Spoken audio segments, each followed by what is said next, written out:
I think it might be, whether you think they were real or not, it is probably one of the more significant,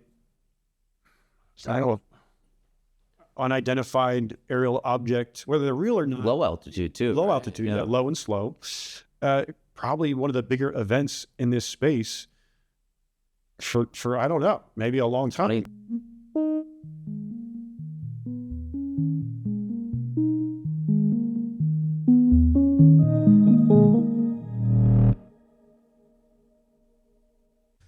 Welcome to the Safe Aerospace podcast. My name is Ryan Graves. If you have not yet, please like and subscribe so we can continue to make this content. I'm joined today by John Malaska, not to be confused with Alaska. But he's been doing some very interesting research that came to our attention at Americans for Safe Aerospace regarding UAP, or perhaps not UAP, but at least a reaction to them from people that came forward to local and I think state police, particularly during the New Jersey swarm that we had. So thanks for joining me today here in Austin. Why don't we start maybe just a little background about yourself? Thanks for having me. My background is in a smattering of different things. I went to art school, and then I started making video games. I did that for about 15 years. Oddly, I made the transition from video games into artificial intelligence because it turns out you can use video games to create synthetic data to kind of fake out computer vision algorithms. And that's where I'm at now, kind of in the AI space. Very cool. There's probably a lot more to unpack there. Yeah. I don't know how you want to get into it, but I mean, I don't know how much people know, but I mean, video games are one of the driving factors, I would say, if people don't realize it, of AI capabilities today, because of the architecture of the chips that were used for the graphical simulation happened to be of a nature that was adjacent to what's required for AI. Is my understanding correct there? Yeah. It's funny how that works. There's definitely that overlap. I don't think people, especially me, when I started making them, that I would think this would be the application or this is where I would be, I don't know, 20 years later in my career, but here we are. Interesting. We're not going to get into your particular employee, but suffice it to say, he works at a very reputable company in the AI space. And so we'll just leave it at that. So, all right, we'll get right into it then. Yeah. You've uncovered a lot of data as it relates to New Jersey. What kicked this all off for you? Were you interested in UAP before? Was New Jersey the trigger to say, hey, something weird's going on? How did all this come about for you? Well, I've been following the UAP topic passively, I think, since the December, it was like 2017 article, or 2018, I forget the date. 17, yep. Okay, so it was super interesting, and then, you yourself, and there's a 60 Minutes episode, so I think there's always something that's been kind of brewing in the background that I've tried to stay on the up and up with. But I'd also been reading about these drone incursions, and the Warzone was a great outlet. They were doing a really great FOIA into Freedom of Information Act, into the instances off of, I think it was the East Coast and maybe even the West Coast. There's sort of Navy ships that are getting harassed. There was also some activity over Plant 42, Palmdale, Skunkworks. Kansas, I believe, as well. Kansas, Colorado, Nebraska, ICBM, silo territory. And I thought that was super strange and weird, but I wasn't expecting it to sort of come to New Jersey or show up in New Jersey. Yeah. Hold on a minute. Just so everyone understands, I think it's pretty interesting here. There's always UAP reports, UFO reports that come in from pilots or individuals. Sometimes there's these large kind of mass sightings and whatnot. But for some reason, and I frankly don't know when it started, maybe you can help us with that. There have been this cohort of activity that has occurred in seemingly random places, such as Kansas and Colorado, and like you said, Plant 42, and eventually New Jersey, where it was, well, maybe these aren't UAP, these are probably drones and we should investigate it, or maybe not. But it wasn't just like a pure UAP report. It was kind of like more of a police response report. So as I viewed it, it didn't get a lot of attention. Just a little bit. And so these kind of built over a few years. That's what you were seeing it as, or did you see it differently? No, I saw that, and it didn't seem that the the military, the federal government had a great way of handling it. You know, they seemed just as flummoxed as everybody else. However, there wasn't any sort of hostile intent directly. You know, they weren't dropping packages or, you know, ordnance or something like that, thank goodness. But the whole thing I thought was still just kind of weird, right? You have objects in the sky that look like they could be drones, which are flying around Navy ships and other sensitive sites. And it didn't seem like anybody could really do anything about it. And that just kind of was really strange to me, you know? Well, what'd you do with that information? Well, like I said, I wasn't expecting it to come to New Jersey. And when it did, I think it was just kind of weird. You know, you have, again, the war zone was doing great reporting. I think the first appearance was over Picatinny on the 13th. There was a contractor that said, I saw something. And then I think the plant security, I'm sorry, not the plant, the base security also said, hey, yes, there is something flying. We don't know what it is. And then you get to, I think, the 16th or 17th of November, 2024, and it starts to hit Bedminster a little bit. And then after that, you know, it's kind of off and on, but it keeps growing. And then you have kind of social media jumping in too and saying they're seeing things too, and they have videos that they're posting. And I think a lot of my frustration at the time was kind of building on that, the previous drone swarms or incidents where it didn't seem like anybody had a handle on it. You know, so I, maybe out of frustration, right? New Jersey's my home. Right? My family was there, and, you know, it's my community, and I grew up there. And we moved our family back. But, you know, it was kind of this weird combination of like, is anybody using the right technology to see what's going on at night? You know, this has to be a solvable problem in some sense. So I went out and I bought a thermal camera because I was tired of seeing these, you know, blurry, stabilized videos that are getting upscaled and everyone's zooming in to 25%, which is way past the actual capacity of the lens itself. And maybe it's upscaling and introducing some AI business to it too. And so you're not getting a really good image. But at the same time, the reports didn't stop. People kept saying, I'm still seeing stuff.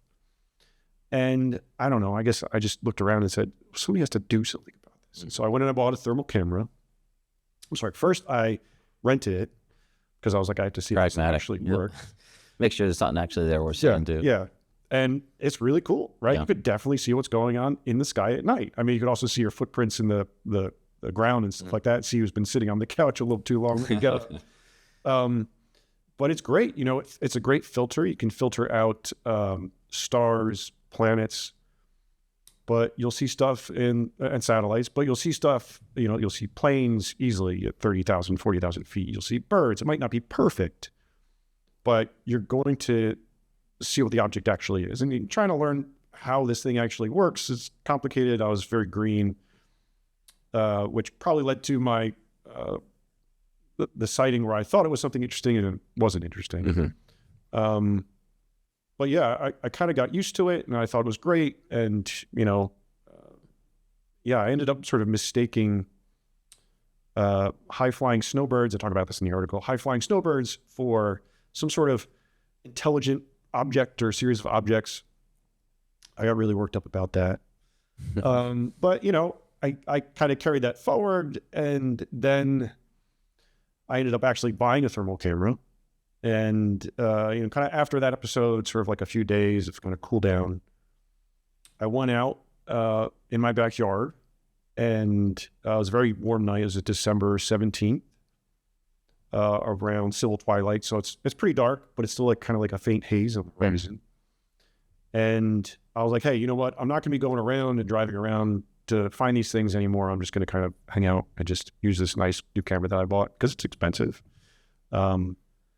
But I pointed it up at the sky and I saw a white hot circle, and it sounds very simple, but that's the problem. You know, like you don't expect to see a white hot floating circle. You expect to see control surfaces or wings or, you know, something of that nature, or a rotor. But this didn't have exhaust things. Yeah. You expect to see something. And the camera's in focus, and the object itself is of, I'd say, substantial size. It's still very small. Can you maybe put a number on that? What, you know, substantial size is? Like a car?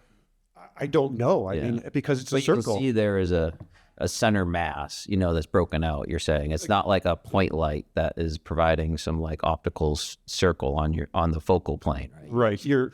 I'm expecting to see some distribution of silhouette or profile, right, on a plane. On a plane, you see the wings. On a bird, you see the flapping, sort of the silhouette of the shape change, or the shape itself changing. And on this thing, I didn't see any of that. I just saw a floating white hot circle. And meanwhile, I'm good looking at it with one eye. When I'm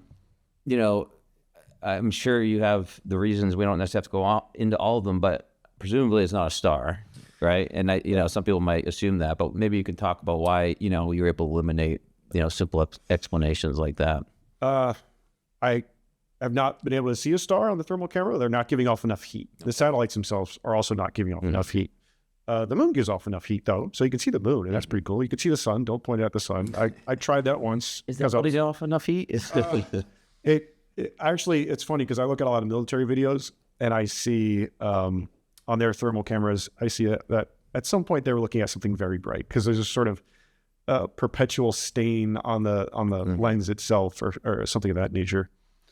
So it has to cool down. But anyway, yeah, don't look at the sun with any optics. Where were we? We're talking about. We talk about, how do you know it wasn't a star? So you're saying you can't see stars, you can't see satellites, you can see birds and aircraft. Was the object moving? No, completely stationary. Yeah. No noise either. And it was a very quiet night. It had warmed up, I think, because I remember going out the weekend before. It was like brutally cold in December. And for that time, it was unseasonably warm. It had finally warmed up, went out without a jacket. And there's just no clouds in the sky. There's nothing in the sky. Oddly enough, no planes in the sky at that time, too. And was this during the outcropping of UAP in New Jersey, or was it outside of that window? Kind of on the tail end, I think. The 17th, so a lot of the official reports, the final reports, so to speak, were issued on like the 18th, I believe it was. So it was kind of at the tail end. I think early December was the peak period, even though maybe around the 12th, at least according to Google Trends. But yeah, I wasn't expecting to see that. And so I was kind of just shocked. You see something that kind of, one, it's weird. And so I think your brain starts moving through, this to this to this to this. Like, it's got to be a bird. It's got to be a plane. It's got to be the moon. And I thought, at a moment there, I was like, maybe the plane's coming right at me. That's why I only see a cylinder. And then I'm like, okay, maybe I'm dying here. This is crazy. But no, and then I took the thermal down. It was a monocular, and I had the other eye closed at the time. And in its place, there was not there before, but in its place now is kind of I just think of it as a headlight on the road, just kind of pointing directly at you. You can't see really what's behind it. I mean, if it's a car, usually you can. But it's like, imagine if you just detach that light and just put it up in the sky. It has, again, no sound to it, no visible control surfaces. Did you have any estimate of how far away it was? I later, when it started to move, which I'll talk about in a second, but in that moment, it felt close. But again, it's so difficult to get a distance check on that, because I have no frame of reference for it. And if it were a basketball floating in the sky, I could probably say, hey, I definitely know how far that is. But from this, it kind of felt, I don't know, maybe 200 to 300 yards. But that's really, yeah.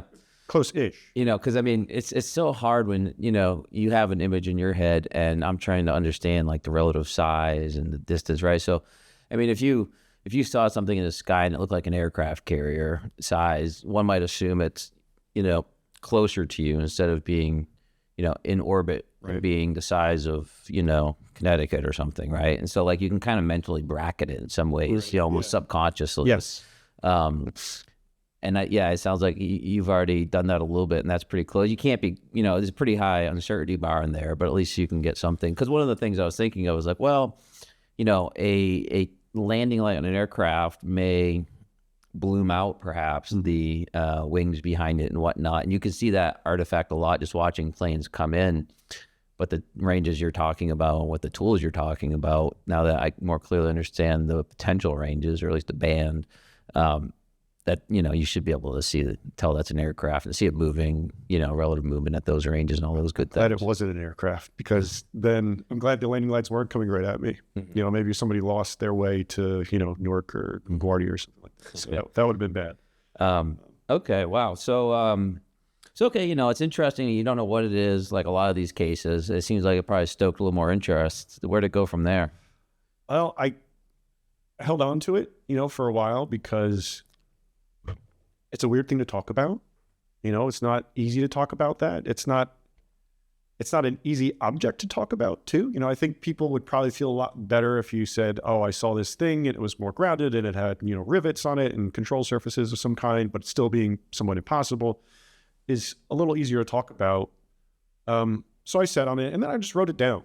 There's some weirdness involved in sort of the after period of this, in the few days and weeks. But I think the best thing that I did was just write it down and say, okay, what was I doing? What was happening? I was like, what day did that happen on? I forgot. I had to go ask my wife, be like, hey, you took the kids to Target at that time, right? She's like, yeah, here's the receipt. So I had to kind of step through back through everything and just be like, what happened and when, and let me make sure I actually get it down, because I'm probably going to forget it. Memory is just really rough. And you're going to start subconsciously filling in gaps, right? Yes, and that could get really dangerous too. Yeah. And I didn't want to do that. And, and then eventually I had this document and I was like, well, what do I do with this? And so I was like, well, maybe I'll go down to the police station. It's going to be really weird, but I should go do it. And I did it. I sat for the interview. It wasn't very, a lot of fanfare to it or anything like that. Just a cop, much like this, kind of just sitting there, listening. It's very nice of them to do. They sent that report that I understand to FBI. I filed with Office of Homeland Safety and Preparedness, which is New Jersey's kind of counterterrorism, statewide counterterrorism clearinghouse. What else did I do? I went over to neighbors' houses. I said, hey, I saw something this date and time. I see you have a Ring camera. Do you have any footage of that? Unfortunately, they didn't. Some neighbors were a lot more interested in talking than others, which is probably, that one was probably I had to build up, the most amount of courage to do that, because, these are the people that live next door to me and I wave to. Yeah. And, my kids, play by their houses or play with their kids. But, thankfully, still friends with all of them. And that was kind of a period of just kind of like talking about it, which was probably the toughest, and telling people what happened. And, some people want to hear about it. Some people don't. Some people change the topic, and that's all okay. Everyone's going to deal with it in their own way. I had control about how I wanted to deal with it. And, but yeah, I kind of got through that first phase, if you will, of doing my civic duty, right? You see something, say something. I lived in New York. This kind of lives rent free in my head. And then I kind of got into the records, which were, to start, I just wanted to know. Well, what record? Let's, Sure. Start the, and, actually maybe it's a good time to mention too, well, actually, you know what? We'll wait for that. But, you did write an article on this, and we'll call it out later because, spoiler alert, you did a lot of research. We're going to talk about the reports now. But there's an article where you can read some of this, and we'll have some more at our website as well. We'll talk more about that later. But what reports are you talking about? These? Well, the first thing I thought was, I can't be the only person something like this happened to. That might be a little naive to think that, but I don't want to be so, narcissistic or sort of just be like, hey, like this special thing just happened to me and nothing else happened. I submitted a report. Maybe other people did. Yeah. And I also saw that from the period for the New Jersey drones, when this experience happened, that I guess the reporting on it seemed like really lackluster and kind of surface level. I'm not trying to put anybody down, but when I was going out and trying to find what's the deepest amount of research anybody did into this period, which I think was substantial in a lot of different ways and worth writing about, a lot of it was, from the sort of, I think there was a New York Mag article, a New York Times article, and a lot of it was kind of skimming at the top, just saying, hey, they said this, from a public posture perspective. But I wanted to know more. I wanted to know what's the layer beneath all that. Was there a layer beneath all that where there was maybe a richer amount of information or records that could help just at the very least paint a better picture about what happened. You know, I didn't go into it thinking, gosh, you know, there's got to be the solution to, or the answer to what I saw in there. It's just like, dig in. Just what did everybody else see? I was just curious, you know, and I didn't see anybody else doing it, much like maybe forcing myself to go buy that thermal camera. Nobody else was doing it. So I wanted to do this.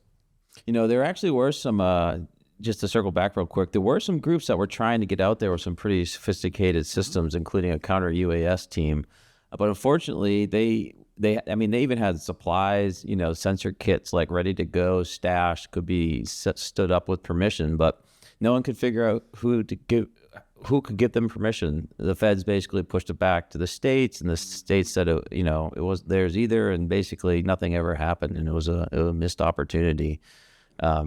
So people were trying, some other people were trying, but yeah, you know, the amount of footage that came out over time, you know, it just added to the confusion, right? Because you started having lower quality reports and causing, you know, more people to perhaps be frightened or uncertain and calling things in. But no, please continue. So you said, hey, I think, you know, there might be, you know, I want to see what that second order effect is. What were other people seeing? So where'd you go with that? First place I started was probably, I mentioned this in the article, the big fish, right? I went to the governor's office. I went to state police. I went to OHSP, Office of Homeland Safety and Preparedness, a lot of acronyms. And I thought very naively, I would have the perfectly crafted records request. And I would get the data and I would unlock, you know, the vault and everything would be figured out. And that would be great. Unfortunately, it doesn't really work like that, right? And what I realized is that the state level agencies, I mean, they're really well run, you know, to the point that they're kind of opaque, right? Like they do not have a lot of tolerance for, you know, you not dotting your I's and crossing your T's. Just give an excuse to send it back. Yeah, kind of. And granted, you know, the records law itself, OPRA and Open Public Records Act, not the daytime talk show host. I thought I heard an Oprah in there, yeah. When I say Oprah, that's what I mean. It's very citizen friendly, right? So you file, and then based on your request, you get 7 days, a waiting period, 7 business days, that they, by the end of that 7 days, they owe you a response. And maybe they'll say, we'll extend it, or can you, we found too many records, can you pare it down a bit? So you're kind of working back and forth with the custodian themselves. And based on my experience with, you know, going for the big fish, so to speak, you know, I just thought, well, there's got to be a better way to get these records, because I wanted the aggregate records of everything. And, you know, they quickly said no. And so I said, well, I'll go to the people that sent you those records. And New Jersey is a dense state, probably, I think it's still the densest state in the entire country, population-wise, square mileage, something of that nature. There are, for a very small state, there are 564 municipalities. And those are just towns, boroughs, cities. They could be, you know, super large, super small, all over the state. And there's this thing in New Jersey called home rule, right? And so what is it? Home rule. Rule? Yeah, each municipality, they're not forced to share a service with another one, right? They can have their own police department, their own mayor, their own fire department, sewage authority, et cetera, if they want. A lot of them do go into shared services agreements where they might just pay a town over that has a police department to cover their town. In the case of the state police, they cover a lot of towns that are, you know, pretty rural, that might not actually, you know, that town might not have somebody next door that has a police department to begin with. But every one of these municipalities has a custodian. And you can send your request to all these municipalities and get a record back and then aggregate those records. That's the way I was going to do it. The problem with that is there's a lot of them and it requires a lot of back and forth. And so the first ones I started with were Bedminster, and they seemed interesting, right? The town lawyer got involved, and I thought that was really, you know, interesting and important at the time. It's kind of commonplace with, you know, some of the bigger towns or more affluent towns in a lot of ways. You'll find, you know, when you start engaging on this topic, you know, people will self-associate themselves and want to get involved just because they're interested sometimes. I don't know if you saw that at all. Yeah, I definitely have gotten a lot of police officers who called me and said, well, we're also not just out of the blue, but they are the records custodians saying, hey, what did you find? Like, this is really cool. I don't have what you're looking for, but did you find anything interesting? So I think they're in their minds, well, maybe I can't speak for all the police officers or custodians, but in their minds, I think they also see this as an unresolved thing. They chased a bunch of stuff around that they don't have a lot of information on. That's interesting. I never thought about that. If they, local or state police, like there was any type of debrief, any lessons learned or anything, but perhaps not. There was I think a UAS group, a working group that was convened at Rutgers shortly after. And that included, I think it was maybe the colonel of the state police, a lot of other state agencies that were involved. And they tried, I don't have the actual notes of what came out of that, but they definitely met on it to try and figure out what happened. There was also some follow-ups. I think there was a Monmouth County counter UAS training group that they had. A lot of these things, I think, right, at least the Monmouth one might have been timed already. Or they might have been planned. I might be wrong there. And there's also the final reports that were issued, or I don't want to call them reports, actually. There's one that's I forget what it's called the IDR, Intelligence Dissemination Report. And there's kind of two of those. And they were issued around sort of mid-December, where they brought up, some of the things that people witnessed, right? And or maybe had trouble with and said, hey, we don't know what these things are. We don't think they're a foreign adversary. No evidence of that. Haven't identified any operators. At the same time, we just try to think. They still didn't know, right? And so all these records ended up getting gathered and assessed and triaged, and they would go make their way up to the FBI. And FBI at the time, I think it was around December 18th, in that report they said we have 99 suspicious activity reports, which is a federally sort of like a federal classification, not like secret, but a federal classification of what a thing is. A report. They have 99 of those, but to the best of my knowledge, I don't know if they've been closed. And a few days later, I think there was another report that said, hey, there's nothing to see here. So there's kind of always been this weird kind of conflict, I think, in the New Jersey drones, maybe the drones overall, right? Where on one hand, they're saying it's not a threat, there's no hostile intent, but we don't know what they are and we don't know where they're coming from. And we don't know where they're going. And it's a lot of uncertainty, but still have the confidence to say something isn't a threat, right?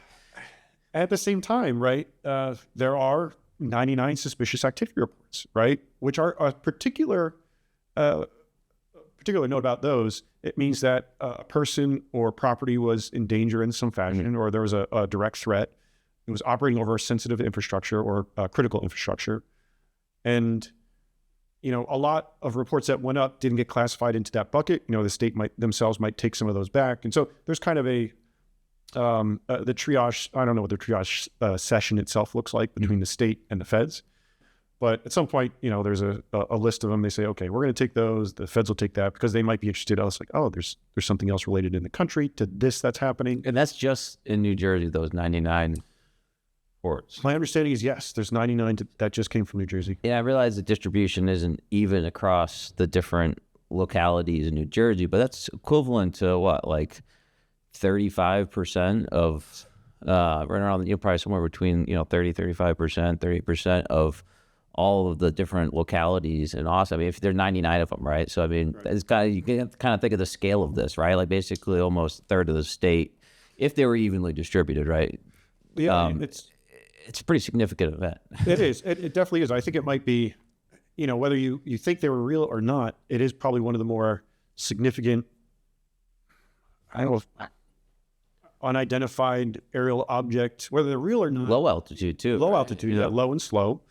Probably one of the bigger events in this space for I don't know, maybe a long time. 20, 30 years. Yeah. I mean, yeah. And there's a tremendous amount of, I don't think it's just like the event itself, but the amount of mobilization at the state and federal level, which a lot of people, I think, didn't really know about. And then the subsequent continued uncertainty and I'll say organizationally inconsistent statements, right? Such as, hey, the FAA knows about these. They're doing testing. The FAA chief comes on and says, we're not aware of any testing in the area. A lot of contradictory statements. That occurred over multiple administrations as well with the same kind of tagline and excuse. We don't really know, standardized testing, and then mostly panic. Yeah, it's weird. Yeah. Right. I think, and that's why I did this, because I thought the thing was weird, and there's got to be some at least information we can glean from the public records on it. Mm-hmm. All right, so let's zoom out. You're like, all right, let's find some more reports. Let's see what did you actually uncover? How many? What's interesting? And then maybe we talk a little bit how somehow one person did all this yourself. I gave up, some weekends and a lot of nights to do it. But, I started initially filing one, and I was using, I think, ChatGPT at the time because it could help me turn this into a really great request, and I would get a report back. And I think one of the first ones I got was Bedminster, and I remember the town lawyer saying, or I was asking, I was like, hey, I need to know what the title of the document is or the contents are, because I could challenge, right? A citizen has a right to challenge a denial of a record or whatever it might be, which is great to have. And, I think the thing that was shocking was the town lawyer came back and said, I'm not even allowed to, it's so classified, I'm not even allowed to view the document. And to be fair, though, I don't know how much clearance access a town lawyer in New Jersey would have on average, right? I know. And that's the thing, right? I think a lot of these records they were coming in from the federal government, or not the records themselves, but the intelligence briefings. And they're all going to be, even if they're not classified, they'd just be like official use only. Right, law enforcement only, unclassified. They look kind of scary and stuff like that. I get it. But, when I start getting that first batch back from Bedminster, which is where the then president-elect's golf course was, right? Trump. Was it Trump Bedminster? I don't know. Okay. I might be messing that up too. But they started to come back, and there were reports of drones over the golf club. And they were early. They were November 16th. And then I started looking at them, and I said, wow, this is weird. And I was just kind of like studying by reading the documents, right? Just kind of low and slow, or not low and slow, but slowly, and trying to make sense of them, right? Mm-hmm. I'm not a police investigator or anything like that. I look at a CAD report, which is computer-aided dispatch. It's kind of looks like complex technical jargon. There's emails, there's threads, there's all this different stuff that I kind of had to get used to, and I kind of got tired of doing pretty quickly. Yeah.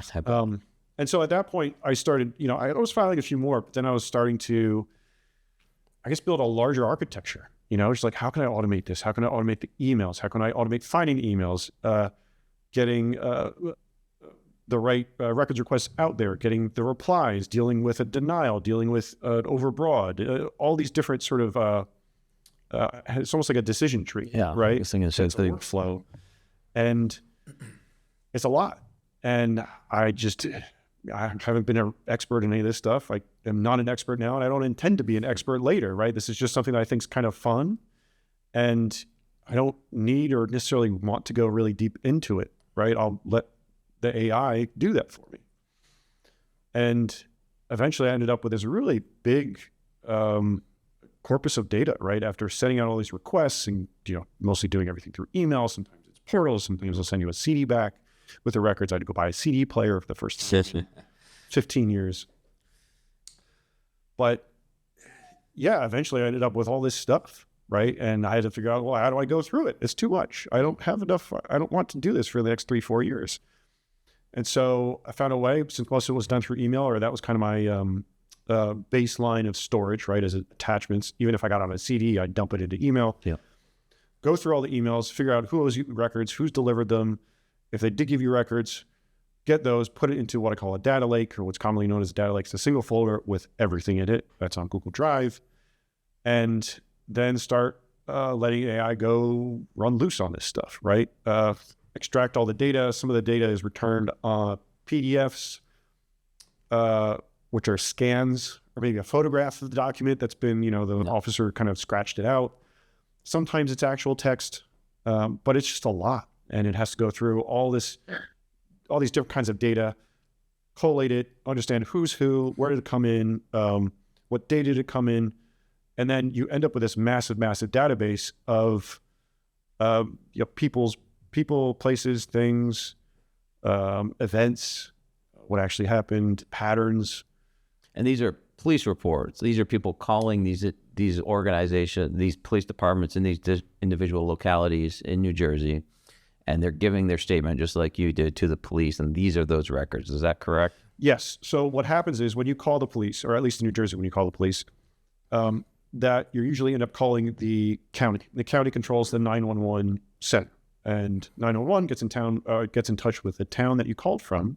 It says, hey, we need to dispatch somebody because something happened. There could be anything, right? A car accident or a fire or whatever. And then that dispatcher has what's called computer-aided dispatch. This computer helps them dispatch, and they have a record of everything that happened in whatever order it happened in. Yeah.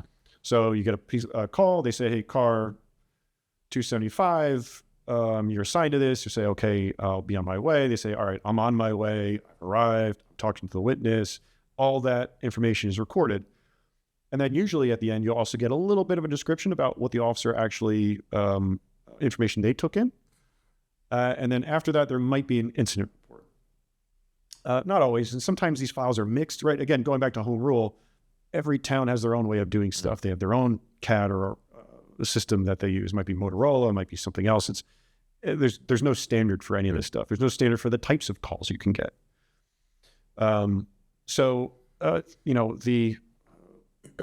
Let's see, the citizen might have a photograph. They say, hey, I'll send this to you. Can you include this in your report? Or the officer might ask for it. So you end up with, hopefully, a very rich narrative with some media attached to it about what happened and when it happened.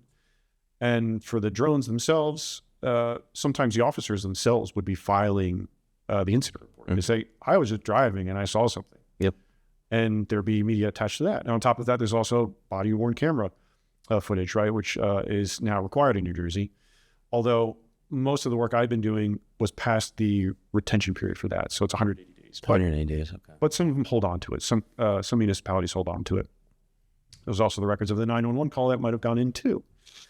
So there's a lot of data for one singular incident, right? And that doesn't even include if the FBI gets called in or the New Jersey State Police helicopter gets deployed. Mm-hmm. So it kind of can get small and then kind of build up and get bigger and bigger. And then there might be an email chain about that incident or similar incidents that they've discussed. So you end up with what could be a very rich data set, right? And maybe it's richer in some areas than others. Yeah. But that was kind of the kinds of data that I was dealing with. Fascinating. It's I always forget that there are these tools that we can use to get information, from our government, whether it be FOIA or through this method. That's really powerful. So, how long did that period take? And then what was the outcome? What did you get? What was the number? This was months, yeah. Right? Because I tried to at least stagger it because I like having something of a clean inbox. And this is the worst hobby for that, right? Because your inbox just I'm the same way, so I get it. Yeah. Like every day. Yeah. But maybe over the course of 4, 5, 6 months, was the bulk of it. Mm-hmm. And as I was getting the records in, I was also trying to figure out how to work with it, like how to build that workflow, right? How to extract the data, how to keep costs under control, right? Because, the other emails I would be getting would be, hey, you've reached your limit with Anthropic. Here's $20. Yeah. You owe us. And then, you just get 5 or 6 or 7 or 8 or 9 or 10 or more of those. And you start to your palms get a little sweaty. But yeah, so, I ended up with this corpus of data, and then, it turns it into a knowledge graph, basically. And again, I'm not super technical, and I don't have the desire to be super technical in this area. I just need it to work, right? I need to query this and say, hey, tell me about all the incidents of electromagnetic interference. Tell me what the first few weeks were like. Tell me how the federal narrative and the actual records are at odds with each other, mm-hmm. right? So you can kind of query it with natural language, and it'll always bring you back to the documents, right? That's the important thing. I think it's document-led, where I didn't want it hallucinating, which it would definitely do at times. It would make a mountain out of a molehill, and that was frustrating. And so trying to build the agent or series of agents mm-hmm. to be able to deep research, but also not go too far, right? And start getting, into sort of conspiracy land with, that board. Unfortunately, a knowledge graph does look like the actual conspiracy board, right? It has people, or it has nodes and edges, right? Sort of the lines or the string in between each one. It's a lot more complicated than that, in the actual scope of it. Did you use Obsidian? No, and I was actually turned on to that by somebody at work, unrelated to the actual project.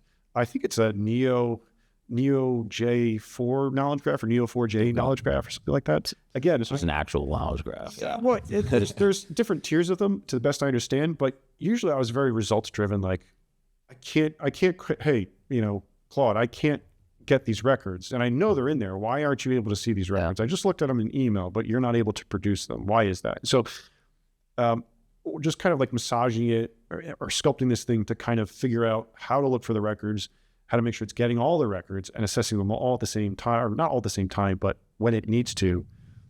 That took some time. That wasn't really easy. Very cool. Yeah, I've done similar things. I have my setup such that I just sent my agent a voice message when the Pentagon or DoD files, DOW files came out the other day. They came out. I sent a message, and about 5 minutes later, downloaded all the files, OCR'd them, stored them, set up the knowledge graph, and it was like, all right, search away. Yeah. It's just amazing what you can do nowadays with that. And it makes the work that we're doing at America's Safe Aerospace that much more effective. And obviously, you're doing something similar. So how would you quantify this? I know you have some numbers pretty big. I'll let you say it. I don't know if those are individual reports and there's a lesser number of cases, or how would you kind of quantify what you found? It's a lot of data, and a lot of it's kind of junk too, right? If you say, hey, I want these drone records, or give me a record that has drone in it, you'll guess somebody soliciting the police department to sell them something, for drones. You might get something that's totally unrelated. So that said, I think we're around, 13,000 records so far. Wow. And, that includes, everything. It's right. The body worn camera, which got turned into transcripts using the, OpenAI Whisper. So I can search those and put those into the knowledge graph too. It's emails, it's the CAD reports, incident reports, federal and statewide reports. There's drone telemetry data in there too, because I went and I requested, some police departments were pretty open about, hey, we deployed our drone at the time. I said, hey, can you send me the telemetry data for that? It's not it's technically metadata, but it's a part of your standard operating procedure, so I should be able to get access to it. And then you can go and you can recreate that, in something like McWest SITREC, which I did. But yeah, I mean, on the data itself, there's hundreds and hundreds and hundreds of CAD reports. There's too many for me to ever go through or ever want to really necessarily go through. But the scope of it was one thing. I really wanted to find kind of some of the gems, right? I'm kind of looking for, there's so much noise. And the difficulty is finding the signal. And that's where sort of querying it with natural language was really helpful, right? Because I didn't know what to look for. I could just say, hey, I think there might be some interesting stuff, but tell me about what the actual characteristics of the drones were. How many times are they traveling in groups? What were their lighting configurations? Did they change? What were their shapes? What were the noises people heard? Was there any residue or leftover from them being in whatever space it was? What were they interested in? And eventually you build all this data into these big reports. And at a certain point, I was just like, I guess I have to talk about this stuff or share it with people. I was like, this is too much. And I feel like I started to get some really good stuff. And I was like, what do I do with this? Well, what are some of those gems? There is what I'd say is a statistical significant amount of electromagnetic interference. There are, I think there's the Branchburg outage, where there was a drone over the police station. Drones are interested in police stations and fire stations, municipal complexes. They're interested in everything. Honestly, it's really weird, or seem to be interested in everything. There's a radio outage. I think in all of Somerset County, their entire radio system went down for 5 minutes, 3 to 5 minutes. And at the time, this could be, unrelated too. Coincidental. Yeah, totally. But But there was also an officer that was answering an alarm call too, and you don't want your radio to go out when you're on an alarm call. That would not be very safe. And so it's a layering too of requests in this, right? I get these requests and then I go and I say, well, I want to find out what happened at the county level. Like, tell me about the radio outage. Was it a known issue? Or are you having issues with it already? I don't know how countywide radio systems work. There's a trunking system or something of that nature. But, then you get some of those records back and they're very heavily redacted. And, then you can kind of fight for them more and more. You kind of have to choose where you want to put your time. Yeah. Another incident was and I led, I think, part 1 of the series with it, was Saffin's Pond Dam in Jefferson Township, which is a very, very remote area, even for New Jersey standards, right? Very heavily wooded. At night, somebody was driving by, I think, called in, said, I think there's somebody on top of the dam, or there's a drone by the dam. 2 officers from the Jefferson Township Police Department show up. They're pretty far from where this thing was reported to be. One of them actually does have a thermal camera with them. And they look through the scope and they see what looks to be a crouching figure. This is what the police report says. A crouching figure and a bright white light on top of the dam itself. It's not like the Hoover Dam. It's kind of just a bunch of, mass on top of a lake, basically. And 2 officers make their way. They walk around the dam because that's the only way to get there. And they get to that spot where they thought they saw the figure. There's no figure there anymore, but all of a sudden their radio stopped working. And then they leave the area, and then their radio start working again. County was also called in to help search for, it's dark, one, a very wooded area. There's not a lot of places to hide, right? If you're like a person, and so they called more cars in, they called the county in, and they couldn't find out whoever was there, if there was anybody there to begin with. It's a bit chilling. It might not sound too exciting, and it might invoke images of, teenagers smoking on a dam in the middle of the night. I certainly had some shenanigans like that when I was a kid. But I don't know if people are aware of this, but it was just, I think, last week or 2 weeks ago, and I forget the exact location, but the FBI, I believe, were brought in, and others, because there was construction or repairs going on at a dam. I think it was in the southeast. It might have been near Georgia, but it supplied water to significant populace in the United States. While the repairers, as they're inspecting the dam, found explosives that were on the dam, basically just waiting for a trigger.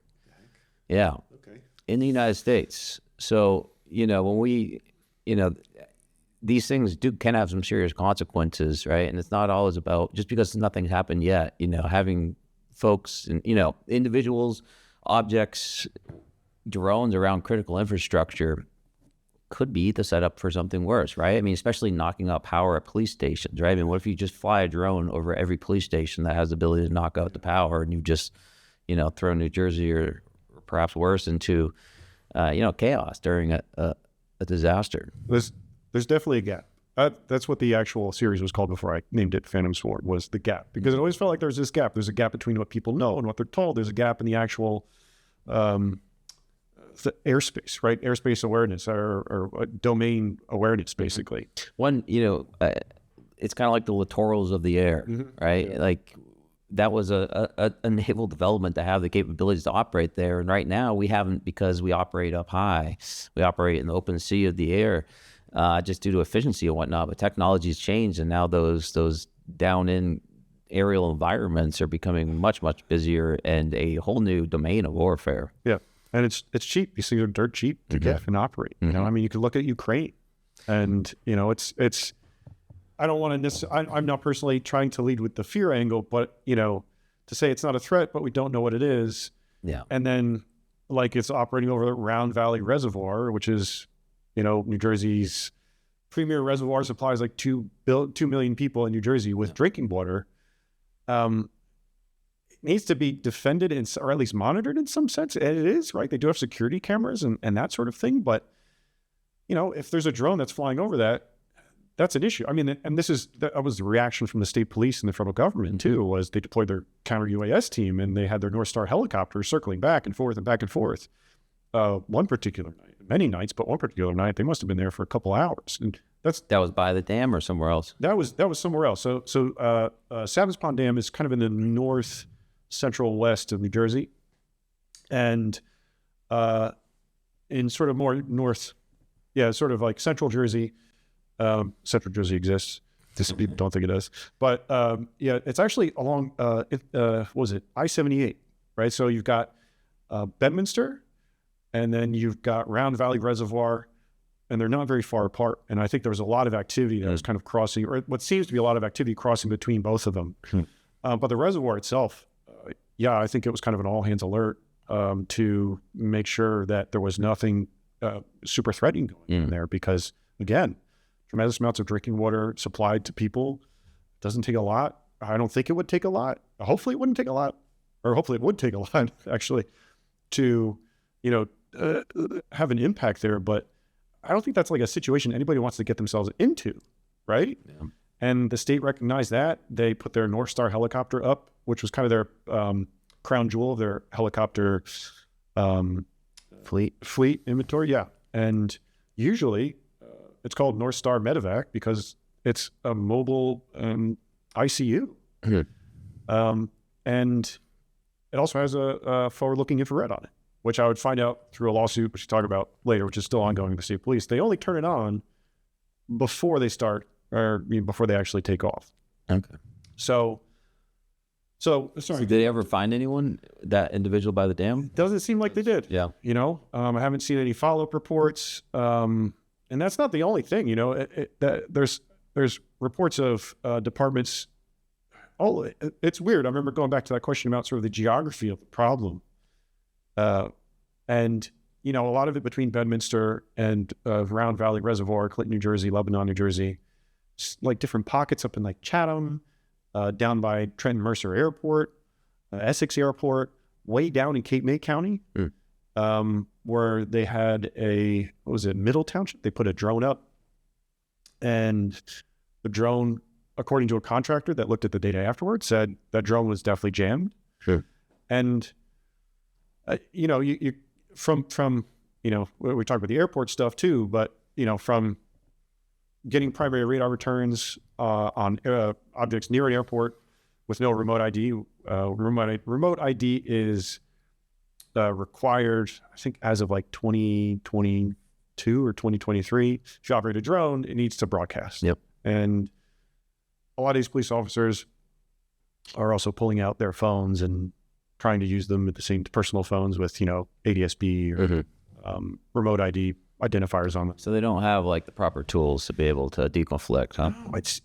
It's from a fusion standpoint, it's very late, right? You get the data, it goes up the chain, and then maybe like a few days later, maybe that day, somebody's analyzed it and sort of triaged it and figure out, okay, there was something that was happening there.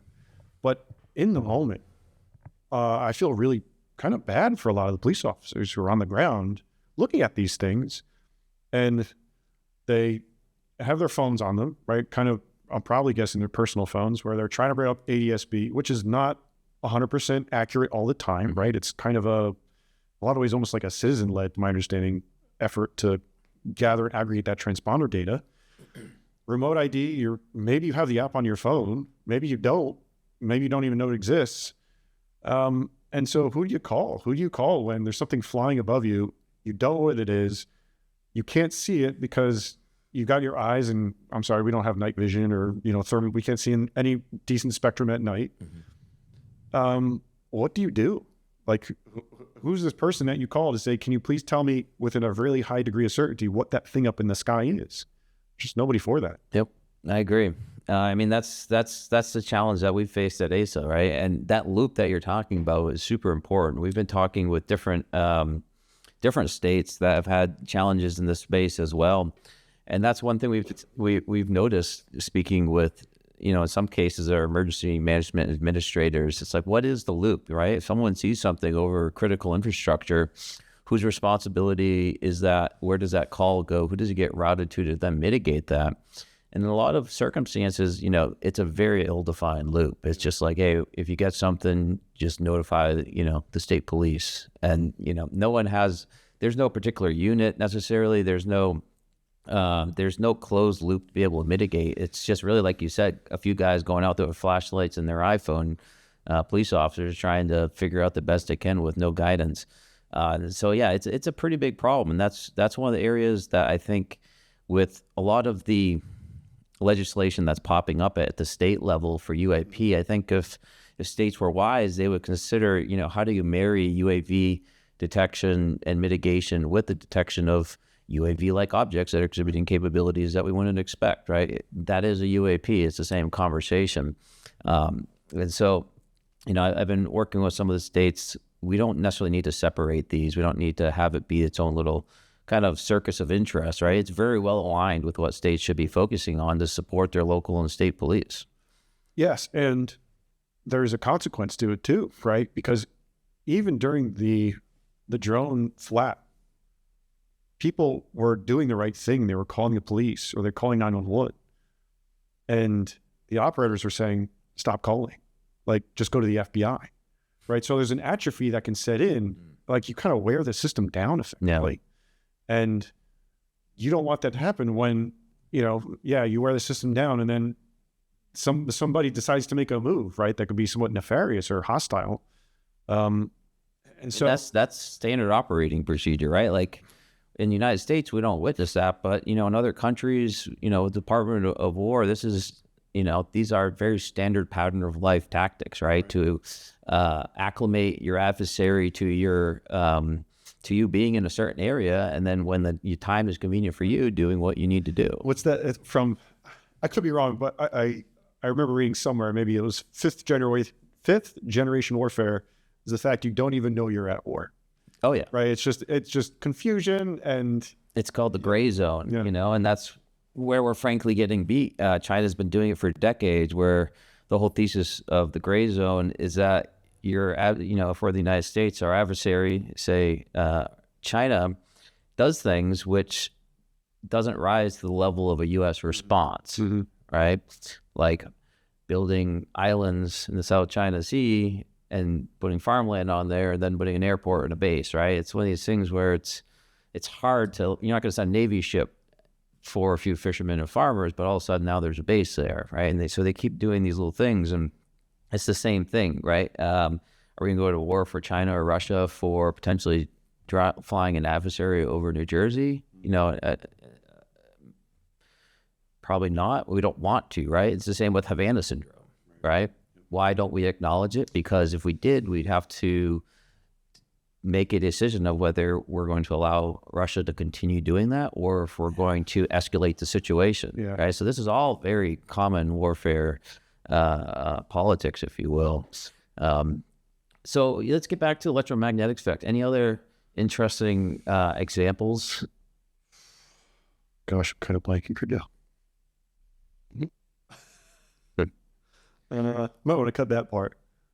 But hey, actually, while you're thinking, we're going to be working with you to bring some of this data, or if not all of it, to the Americans for Safe Aerospace website. And I think there's some interesting ways we can make it searchable with AI, so people can go in there and ask questions of the data itself here in the near future. Yeah, maybe people will find something I didn't. I think that's really exciting. There's also a lot more data to potentially collect too, right? We even talked about Langley, right? Like there was stuff that happened in Wright-Patterson, Ohio, right? That was a period of time. I'm super curious if there are similar patterns in other areas of the country, because more data for this problem is a good thing, right? And I think we look around and you see like, oh, that's that. Maybe going back to the object I saw, I was like, maybe you have the one right video or just the one right Oprah request.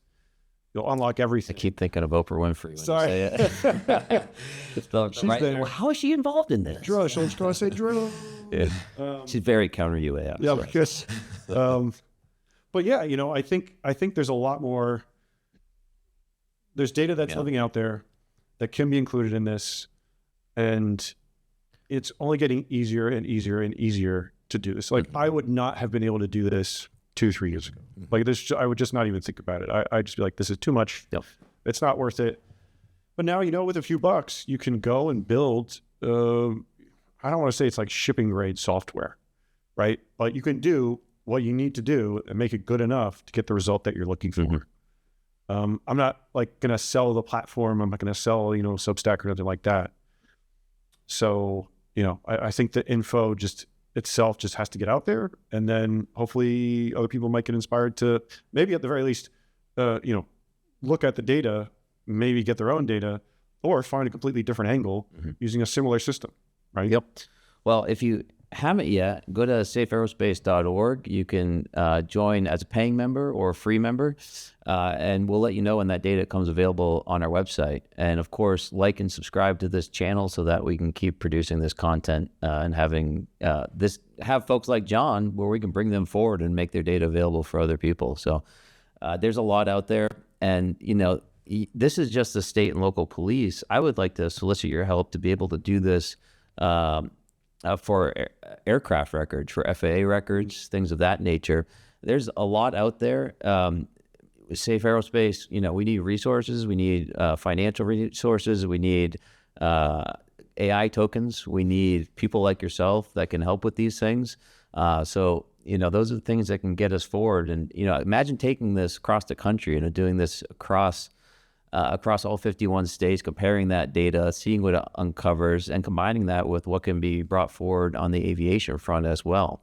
That would be an absolutely fascinating data set. And really, the only thing I think that stops that from happening is the resources and the speed of the loop, right, between the detection of it, what happens in the air, what happens at the local state police level, and then having enough information to go after it, right? I don't think you can be as broad as you've been, with the FAA and the aviation reports, but when a pilot comes to us, we can go and gather within a certain period of time. We can go gather additional information about what occurred. We can look to find other pilots flying in the area that might have seen it. We might be able to try to pull ATC records or radar records. So, I've been telling people when you see something, report it, and report it as soon as you can. The urgency matters, especially if you're reporting to Safe Aerospace, because then we can go and pull a lot of those records if they come in time. Yeah.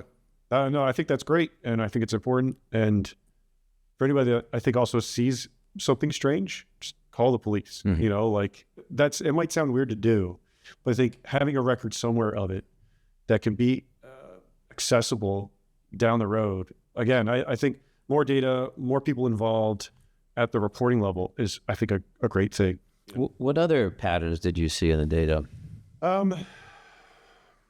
There's airports. Airports were a funny one. Two airports in particular, Essex County Airport and Trenton Mercer Airport. And they're very far apart from each other. They're not necessarily really close. But I don't think they have their own radars. I'm not really sure about this, or if they use the larger radar was it Tracon or where they could pick up primary altitude one, yeah. Right, and so they were picking up something, and it sounds like the state police were kind of doing a bit of a stakeout, around the Trenton Mercer Airport, and when they saw something, they reported to the tower, and they said, "Hey, cancel all the other training flights. We have a primary hit that's not." That we don't have any other information on, which is kind of scary. And a plane landed kind of in the middle of that, like an actual passenger plane, the best of my knowledge, landed in the middle of that. But they never were able to figure out what that one was. Essex County, I think they were also getting primary radar returns. I think it was either Essex or Trenton. They did clock speed. I think it was about 140, 50 knots, something like that. So it could be a slow flying Cessna potentially that just didn't have its transponder on, or I don't know, right? And those are the kinds of things where presents you've been on this, right? Safety of flight, right? You don't want stuff like that operating over an airport. That's really scary. No.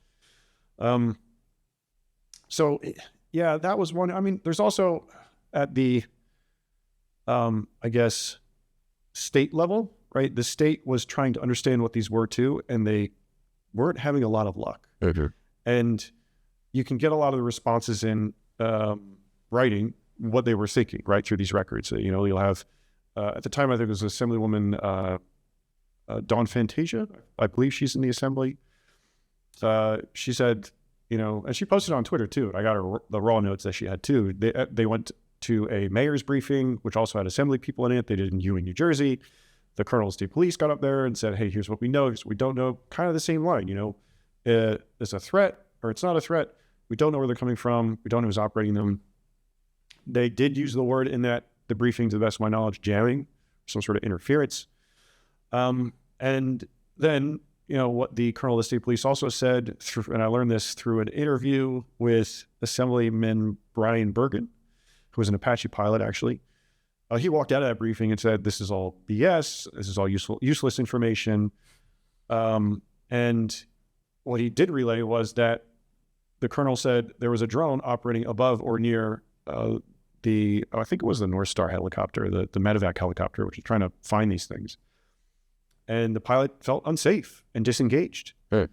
And that would be super, super scary because, helicopters, they rely on their rotor. And if you mess with that, it's not like a plane. You can't kind of or you're now a rock instead of a vehicle. That's really scary. And so they halted flights after that.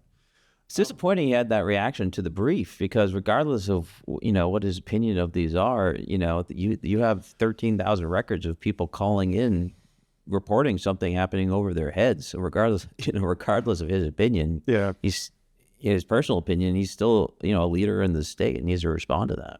Yeah, I think so too. And so, look, I asked the state police for records, about 8 months ago, and they're supposed to get back to you in 7 days with something. But all I kept getting were extensions after extension. And unfortunately, I like calling people up, right? I'm still kind of old fashioned in some way. I like when people call me on the phone for these records and say, hey, I saw this and this and that. And, let's talk about these records that you want. I can't get to every phone call because it can be a lot. Yes. But I do still like talking to people. And these are real people on the other side of who are trying to do this work for you, which is really great.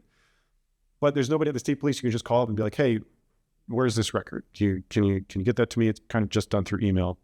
So unfortunately, the only way there's two ways, right? You can go through the Government Records Council, which will put that eventually in front of a judge. It could take months and months, or you can go to State Superior Court.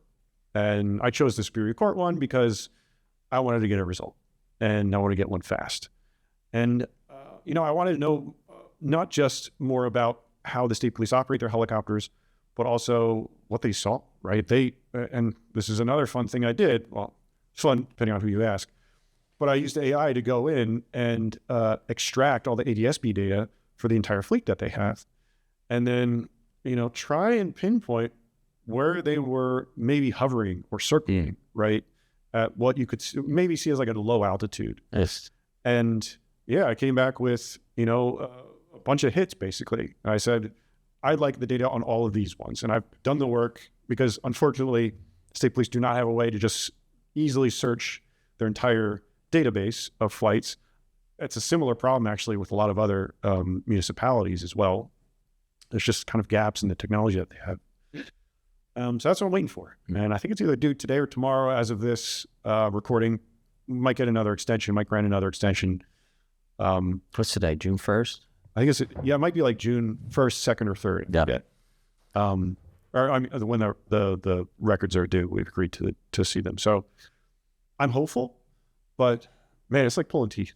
It's. Why do you think that record is particularly sensitive or being delayed?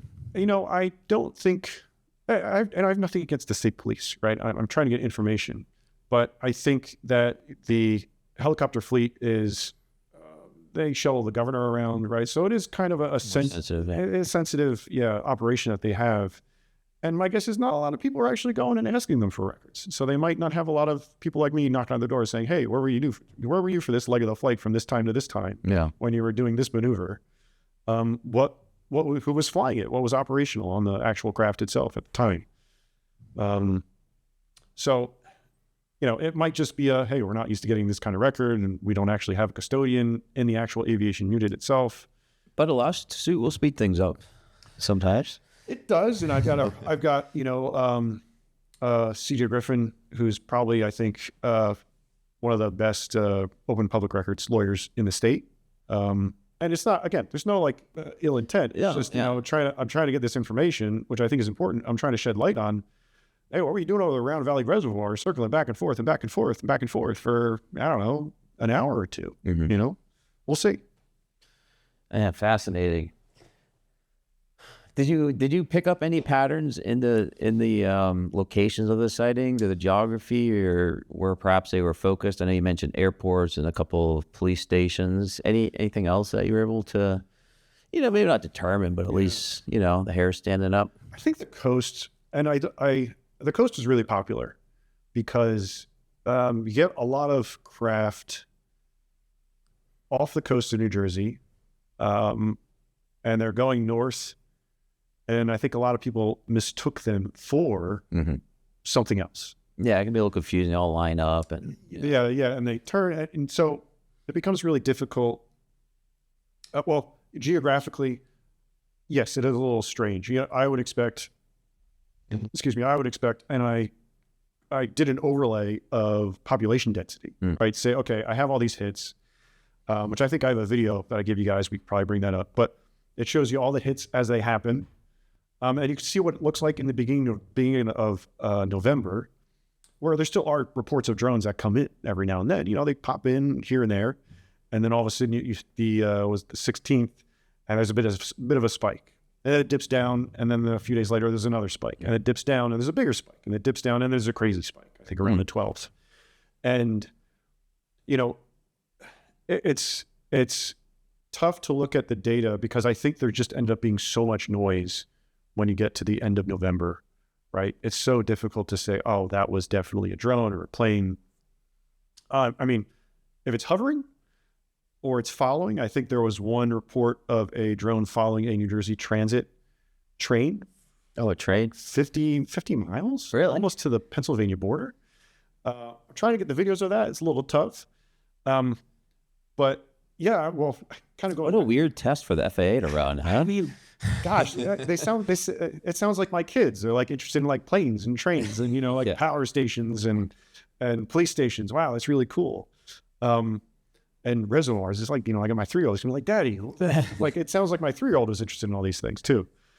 But yeah, I mean the really interesting stuff. I try and go back to, you know, mid-November, where there's really low noise from a national news perspective, and this thing was kind of just happening, and you know, there's undercurrent from the federal government being involved, and the FBI is involved.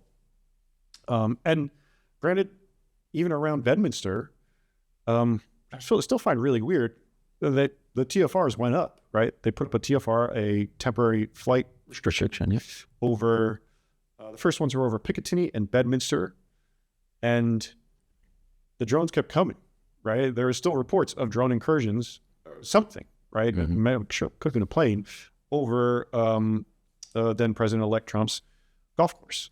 Well, I mean, to be fair, I don't know if UAP would know how to access NOTAMs. They got to figure that out. They just got to figure that out. So just trying to make sense of like what happened and when, and then they put up more TFRs, right? Even after they said, hey, we don't think there's anything that's nefarious. We don't think it's a threat. But then they put up more TFRs after that. You know, there's one over Earl. There is another over around Valley Reservoir. And it just the messaging and the signaling was kind of weird. Yeah. It didn't make a lot of sense, especially when you compare it to the 99 SARS suspicious activity reports they ended up with at the end of the day. Okay. I mean, we could probably sit here and talk all day about different reports, and I'm tempted to. We can crack open a beer, but like I said, we'll get some of this data available on our website. But maybe we can just kind of transition away from particular examples and kind of transition over to what the hell you think is going on. I don't know. I'm kind of... Why are you asking me, right? Like, you know, in a certain sense, it's like, why am I doing this? Like, going back to like I'll just get a thermal camera. Like, is anybody doing slippery slope, the UAP power system. Yeah, and you know, I want to have some agency in this too, but it's like I have like other stuff I want to be doing in my life. I'm happy to do it. I'm not trying to phrase it, you know, in some way where I don't want to be doing this. I do, but a big task. It's a big task, and there are people that get paid, to do this, that our tax money goes to do this. And I think it's important work, right? It's not something you want to brush off, because guess what? It's probably going to happen again. There's going to be, if we go back to the beginning, we were talking about, Navy incursions in Langley and Wright Pad and, all these other places, was it Palo Verde? It's going to happen probably again. Like if anything's emerged at the aggregate level, you zoom out, it's probably going to be some other kind of thing that happens, and it just pops up, and it might pop up the same way. It might be a little bit different. Well, we need to be like a bit more curious. I think we need to understand that if we are moving into a new age of objects in the sky, whether they are UAP or they are completely prosaic, and they're drones and they're delivery drones or taxi drones, right? There's a lot of new aviation innovation that's happening. The sky's going to get more congested, more confusing. And we're also not used to adversaries having the gall, if you will, to operate over the continental United States. And so if this was an adversary, at least from my view, it had seemed to be successful, where they're able to sniff out critical infrastructure, perhaps test the ability to knock out communications, to cause panic, to shut down response lines, to see what our reaction to and our response times are. If it was an adversary, then from my perspective, it was probably very successful. Yeah, I think of it as a nervous system response, right? A public and citizen and a law enforcement nervous system response. It's pretty clear that if you do it and you flood the system and you leave enough ambiguity, and you make sure your drone doesn't get brought down or whatever it is, at a certain point, everyone's just gonna get atrophied and tired of hearing about it, and they're gonna say, "Stop calling 911, just go call the FBI." Yes, and that's a good time to do something pretty, unfortunately, bad to the country or bad to, somebody's property or whatever it might be. So never mind. I think the fact that in a lot of your reports, people were going to the police, and these were often people that were scared. Yes. Right. There's a few cases of people walking into police stations at 3 a.m. There was one lady who walked in and said, I'm having a really big anxiety attack and a panic attack. I don't sleep well because I know these things are out there.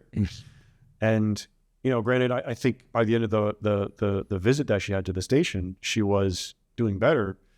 But there's also strange reports of these things. There's one strange report of it operating outside of a 9-year-old girl's bed, right, with a bright white light. And what do you do with that, right? Like, you call the police, and that's what they did. They did the right thing. But like, who do you send out, right? You're kind of just like defenseless.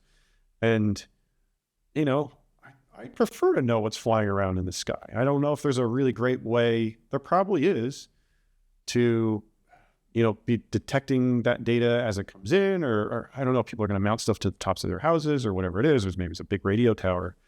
But that's something that you want to know, and you just don't have coverage for it. It's interesting. People buy locks for their doors and cameras for their doorbells and everything else. But I wonder if, in not too distant future, there's, a home security system for your airspace that detects people that are transiting your space and, identifies them or not. I don't know. There'll certainly be that for, venues and concert halls and critical infrastructure or whatnot. And there's been laws that have changed recently in the United States where commercial, entities, someone that owns, say, a sports stadium can buy their own counter UAV and employ their own counter UAV capabilities, where it used to be restricted to law enforcement and whatnot. So the market's changing. It is expanding to allow individuals to assert their own, protection, if you will, over their properties. I think it's going to be an extremely busy market also. And I think it's something that you want to, I'm saying this now, right? You always want to be ahead of it, right? Because if you're behind on it, sometimes you're too late. Mm-hmm. And it's not, again, I'm not trying to instill sort of like a fear narrative or anything like that, but if you look at the direction it's heading, if you look at the momentum, again, whether it's UAP or UAV, we need to do something a little bit better, take a small first step, because then we might realize, wow, that was really easy. Or maybe it didn't work very well, and the technology needs to change for detection in some fashion. Mm-hmm. but at least we shouldn't just kind of like sit back and say, well, it's over. The drone flap ended. Let's just, move on with our lives. Yeah. Because again, I think based on the pattern, it probably will happen again. I don't know how it's going to happen or where it's going to happen. And obviously it did kind of carry forward, right? There was Lake and Heath and there's sort of the Nordic countries too. I think there was some issues at airports there as well. We have to wonder, is it something that's happening more broadly and people are therefore reporting it, or is this an isolated incident in some ways, and yet this is all just normal background behavior that's happening and people are reporting it now more? And if you recall, there was that sphere that landed at Heathrow Airport not too long before some of these. Yeah, that's weird. It's very strange. And what do you do with it? Yeah. What do you do with something that is there, physically identified, maybe shows up on primary radar, and is observed by multiple people, maybe at least 2 pilots, but it just kind of leaves? Like, what do you do with that? Like, and that's kind of, going back to my experience, it's just like, figure something out, right? Like, there's probably something you can do about it rather than just writing it off and be like, oh, I didn't see that, right? Because that's just kind of sticking your head in the sand. And, it'll be interesting to see if this does start happening more. Again, whether it's UAP or UAV, UAV is definitely going to happen more. What's people's reaction? Are they going to try and tune it out and say, I didn't see that? Or are they going to say, I should talk about it? And, then they need the avenue to talk about it. I think, ACE is really great for. But, I don't see this problem getting easier, right? I see it getting to a point where it has to be confronted. Again, whether it's UAP, UAV, you have to come to terms with it at some point. And then that's where the fun starts, right? Then you can start figuring out, like, let's get creative. Let's try and figure out what we do with it. Maybe it's public records, different technology, something. Yeah. Very cool. Well, you probably have so many different interesting, simple stories like, the light outside the girl's window and the train. Kind of parting shot here. Is there just one case that you want to mention that we haven't talked about? Any other examples that you want to bring up, or anything that I haven't asked about your data set? Hold on. Give me a minute. I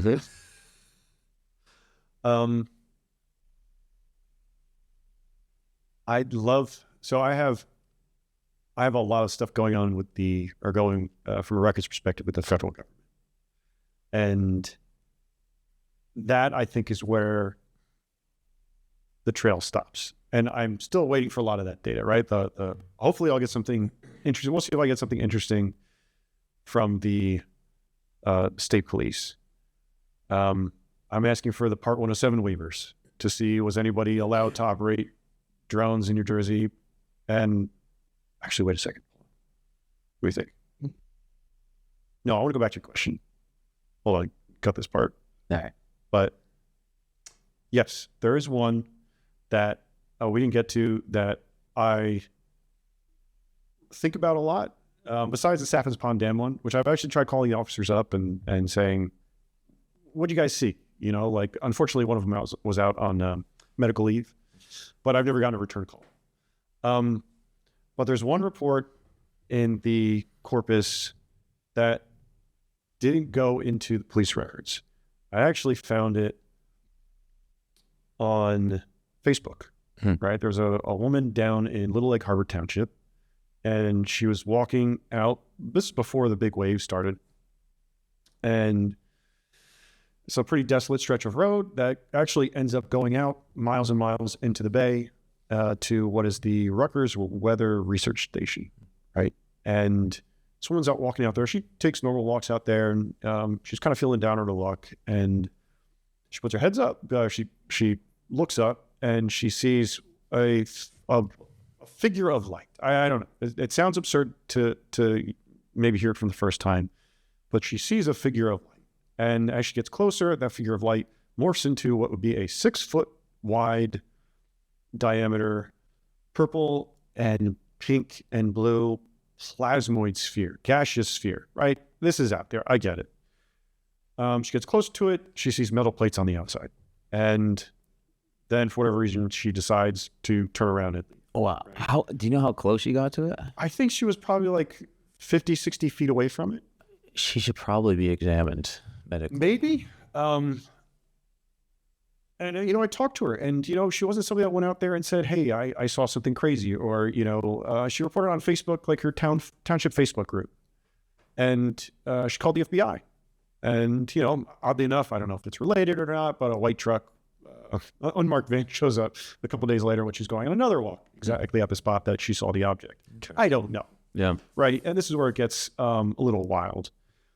But because it was near the Rutgers weather station, that is records accessible.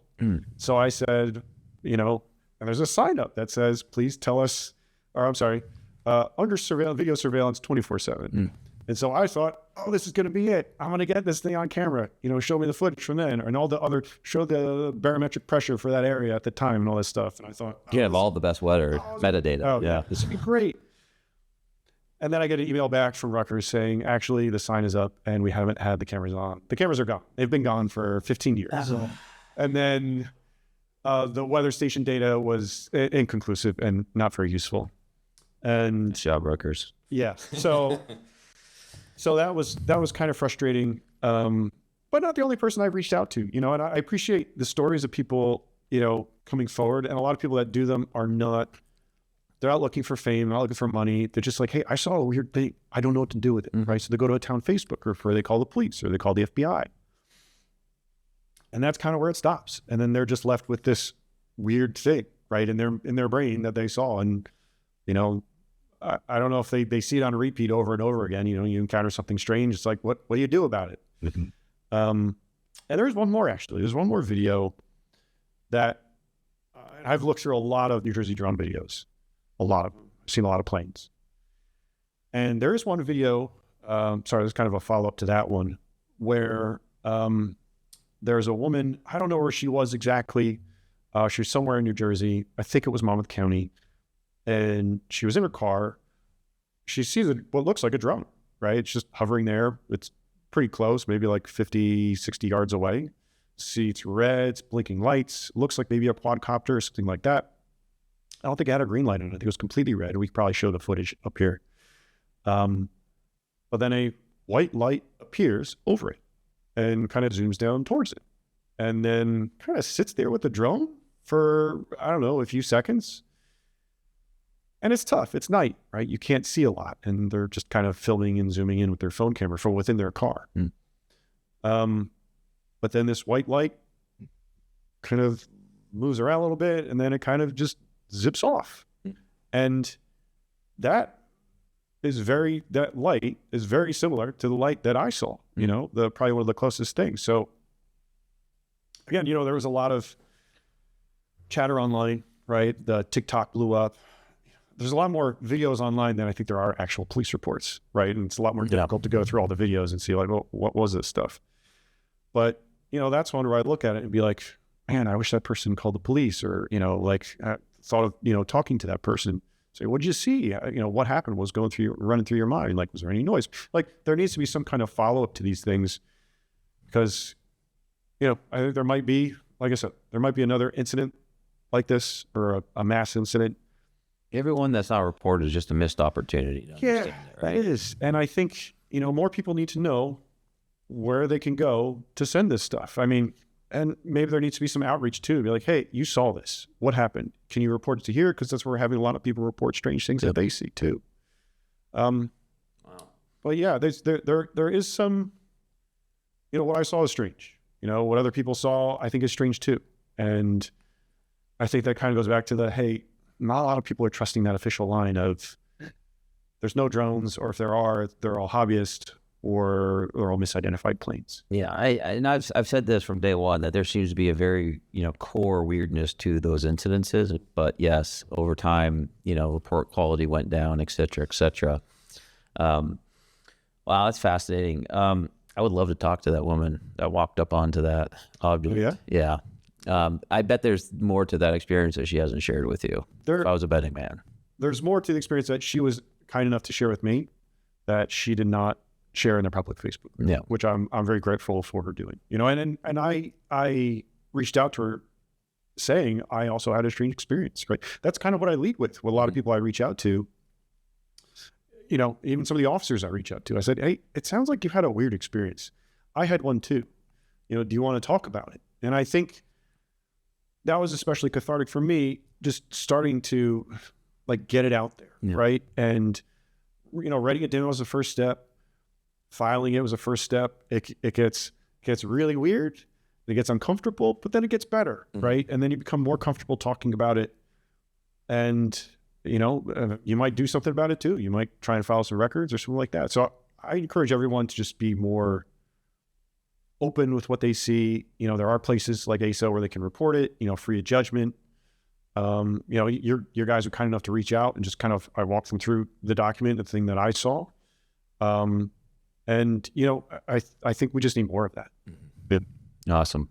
Well, John, I think that's a great place to finish it off. I'm going to put you on the spot. I know there's a lot more info in that head. Of course, we're going to have the data on our website at some point, but would you be willing to come back maybe a week after this airs, not here to Austin, but online, and allow some of our members to ask you some questions about your work? Would that be okay? Yeah. Because I bet they're going to have a lot of them. Oh, I might need my computer next to me to That's ask fine. it. Yeah, You know, however you just like get to do the it. questions. Yeah. There's more in the computer's brain than there is in mine. Yeah, we'll get you spun up. We can get our members spun up on with John here about a week after this airs, and we'll, you know, he'll have his AI access to his data set, and we can ask questions. So yeah, thanks for coming out, John. Thanks for listening. Please like and subscribe to this channel. Go to safeaerospace.com to become a member and support us and get early access to these videos, grab some of our swag, and get to ask our guests questions like John here. All right. Thanks, John. Cool. Thanks, Red. Cool.